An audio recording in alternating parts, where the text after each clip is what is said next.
Ало, Джорджета? Абе, ние с тия подаръци няма, можем да си вържим гащите, бе. Откъде да знам какво да подарям?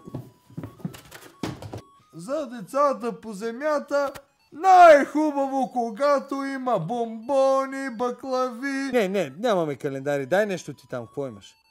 Лукчета. Трябват ми около колко да ми? Трябва 3-4 милиарда лукчета. Ще стигнат ми. Сладки, кексове, кухини. Цяла слонна площада съм пека за всички да има. Нещо да им подари дядо Коледа. Разбира ли? Да. Виж там нещо, какво ще да е. Шушулка някаква, да. Какво ти кажа? Балонче. Чакай, ще префурва на другата линия.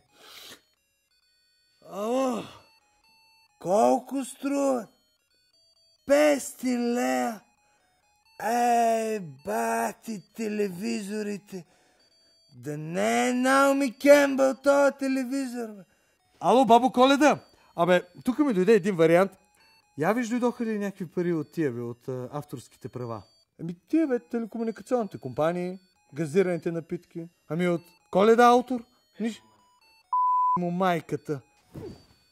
До тебе ли е това, склададжията? Я ми го дай за малко, дай ми го. 3 дена ги въртях тия чорапи. Искам ти кажа, че изпускаш много яко парти. Кои сме? Аз и аз. Еленче. Тръгваме ли? Секунда, какво да сложа?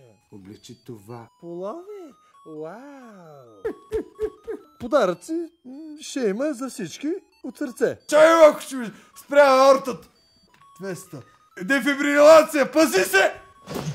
Да, тази година кризата удари дядо Коледа, но не се тревожете. Подаръци ще има за всички от сърце.